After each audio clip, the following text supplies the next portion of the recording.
as my children would say, I can't tell them what I ate yesterday, but I can say something from like 10, 15 years ago. And it really stayed with me, because it was such an odd thing to say, but there's something about how you are seen in the community, in the places that matter, that when the time came, or whatever, I don't even like to speak on things like that. You know, But I'm old fashioned like that. we can't avoid these morbid I thoughts. In know. Yoruba we say "Ikú tó bá ń pojúgbé ẹni òwe ló ń pa fún ni."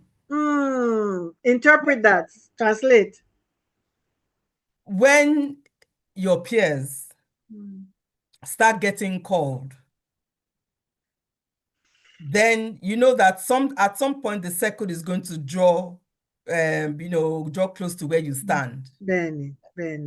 I've had yes, there are many people who I was acquainted with who were older than me who have passed, but my peers have passed, my close friends have passed. Yeah. Right. So yeah. And the sad thing is that nowadays it's not even about age anymore. It Because isn't. young people are dropping by the bucket load, that's a whole different conversation, which again speaks to something about how we're living and our unpreparedness, and our priorities and all of that. There's so many conversations to have, but I will move on because I don't want to. Well, yes, you're right. And I wrote something a while ago about how we all need to put our houses in order. Benny. No one expects to die tomorrow. But put your house in order. And it doesn't have to be about what you have in the bank, managing your estate. Those ones you can go and sort out with your lawyers. It's about what do you have that's bothering you, that's burning within you, that you need to let go. Yeah. If you ask for forgiveness, ask for forgiveness. These are the real conversations. If you need to forgive, forgive. Yeah. But let us all put our houses in order. Sometimes, because I wrote about that not too long ago, that sometimes it's about grace. Because there are times there's a difference with between empathy, compassion, and forgiveness and grace. Because with grace says, I don't know how you feel. I don't know why you did that. I can't do the as if it were me, but I choose to forgive you. I choose to let it go. I choose to say it's okay. And that's something we need to think about, because we're carrying and if you're looking, I remember speaking to a client once that the forgiveness or the words of saying I'm sorry that you're looking for from your parents, that you say until you get it, you can't move past that. I'm thinking you may never get it.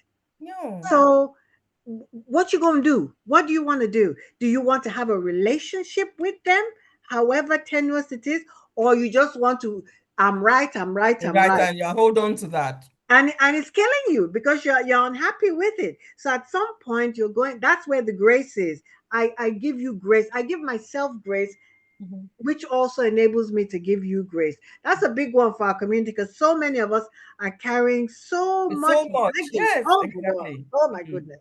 And it's killing us. It's killing us. Okay. Oh, I love these conversations. I love it. And I know me the too. people. Yeah, me too, but we have to start winding down now. I know. Okay, because I haven't had dinner and I need to eat something before I go to bed. They feel very healthy, but I need to eat. I'm closing out now. So what the gathering, what did it leave for you? What did you take from it personally? What was your own special takeaway from it that has stayed with you?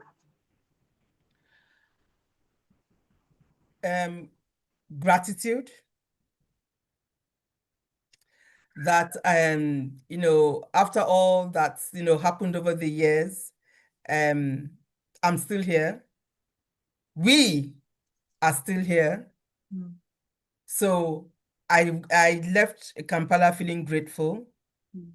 I left feeling happy to have seen so many sisters again, to have broken bread with them, shared space.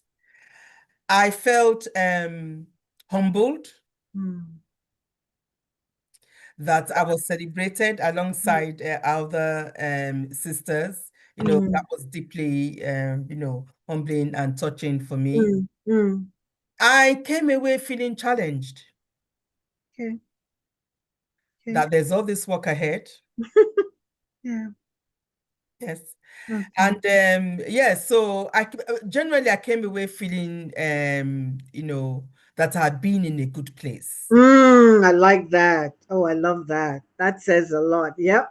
I love that. Thank you. Thank you for that. I can relate to that. Yes, yes. Okay. So just to close out, I still have a lows, but what do you remember most vividly about working with me when we worked together? What? I love the way you start smiling. Yeah. Yeah. I remember so many things about working with you. But let me tell you something that I've never ever forgotten. Do you remember that when you came to Akinamama, I was out of the office. You came sometime in 1994. I was on maternity leave. And I didn't come back into the office till I was away for 9 months. Yeah. And so while I was away, a couple of things had happened in the office. People had stirred up all kinds of things. Okay. And because you had never interacted, you'd only interacted with me from a distance. Because you'd never interacted with me as a colleague in the office, I was your boss. Yes. You'd never interacted with me, in that capacity. So you didn't know what to expect. So when I came back, I just, carried on doing my work and, did all was. So you observed me for 3 months and then you called me. And the first thing you said to me, you said it in Yoruba. I don't know if you remember. I You do. said, you do. You said, Bisi, Omoluabi ni ẹ́. Yeah. Where's that from? And then you told me about all the banana peels that have been thrown for me on the office and now how I had deftly stepped around them. Yeah. And you said I was able to do that for 2 reasons. You said because 1, you know what you are doing, and 2, you have a good heart. I was almost in tears when you said that to me. And I felt that there was a certain amount of trust that you had, and of course respect and so on. And I never ever wanted to let you down. Oh, wow. So in all the decisions I took in that office, everything I did, I would first of all ask myself, what would Gloria think? Would this make Gloria happy? Wow. Wow. Yeah.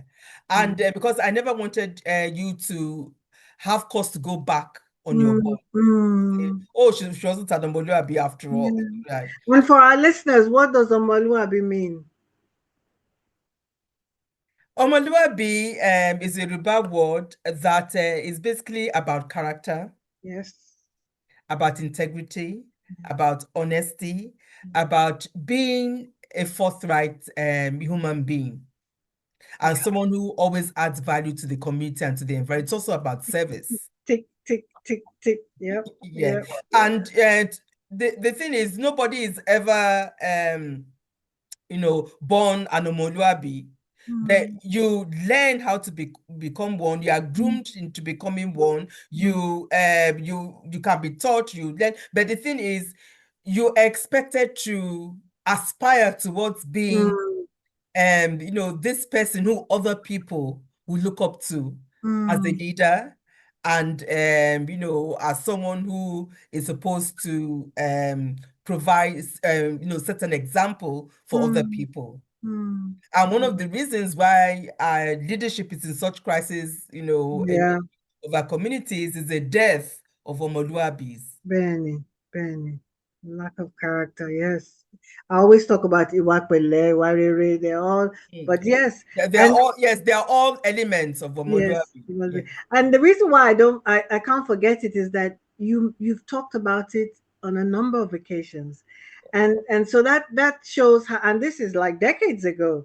And I think it was Maya Angelou again who said that people forget what you say, no, but you never forget how you make someone how you make them feel. feel. And Yes. that's something that you internalized and you took with you. So I'm so grateful that I spoke those words, because I clearly felt it's not the kind of thing that I just say, but that was something that I truly felt about you. So thank you for sharing that, as something that stayed Thank with you. me. Okay.